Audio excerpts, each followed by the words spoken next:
Ten of thieves part 2. இந்த படத்தோட part 1 வந்து நிறைய பேர் பார்த்துருப்பீங்கன்னு நினைக்கிறேன். ஏன்னா பார்ட் 1ஓட கண்டினியூட்டியாக தான் இந்த படத்தை எடுத்திருக்காங்க.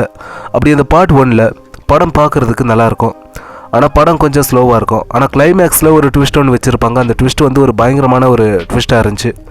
அதை வந்து நம்ம கொஞ்சம் கூட கெஸ் பண்ணியிருக்க மாட்டோம். அந்த மாதிரி ஒரு ட்விஸ்ட் அது. அந்த படம் வந்து ஒரு செம்ம ராபரி த்ரில்லர் மூவி அப்படின்னு தான் சொல்ல முடியும்.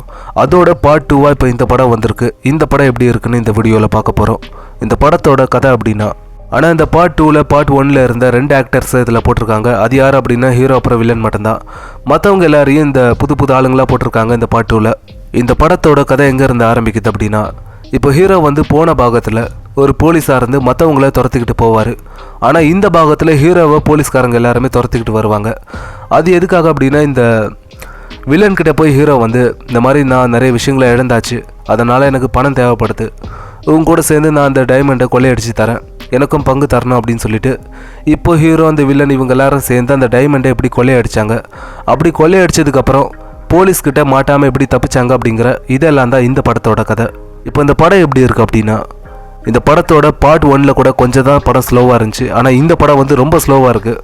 அதாவது எப்படா கதையை காட்டுவீங்க அப்படிங்கிற மாதிரி தான் இருந்துச்சு இந்த படம் பார்க்கும்போது. அப்புறம் இந்த படத்தில் ஒரு பெரிய பிரச்சனை அப்படின்னா, இந்த படத்தோட பார்ட் 1ல் வந்து ஒரு ட்விஸ்ட் ஒன்று வச்சுருப்பாங்க. ஆனால் அந்த ட்விஸ்ட்டை வந்து எல்லாரும் ஈஸியாக கெஸ் பண்ணுற மாதிரி இல்லாமல் கெஸ் பண்ண முடியாத அளவுக்கு ஒரு ட்விஸ்ட்டை வச்சுருப்பாங்க. அதே மாதிரி இந்த படத்துலேயே ஒரு ட்விஸ்ட் இருக்குது. ஆனால் அதை வந்து எல்லாரும் கெஸ் பண்ணுற மாதிரியே வச்சுருக்காங்க. அது இந்த படத்துக்கு ஒரு பெரிய பிரச்சனையாக இருக்குது. அப்புறம் பெர்ஃபார்மன்ஸ் அப்படின்னா ஹீரோ வில்லன் இவங்க 2 பேரும் ஒரு சூப்பரான ஒரு பெர்ஃபார்மன்ஸை கொடுத்துருப்பாங்க. அப்புறம் இந்த படத்தில் ஸ்டார்டிங்கில் ஒரு 15 நிமிஷத்துக்கு இந்த படத்தில் ஒரு சீன் வரும். அது உண்மையிலே நல்லா இருந்துச்சு. மொத்தத்தில் இந்த படம் வந்து முதல் பாகம் அளவுக்கு இல்லை அப்படின்னாலும் இந்த படத்தை நீங்கள் ஒரு வாட்டி பார்க்கலாம்.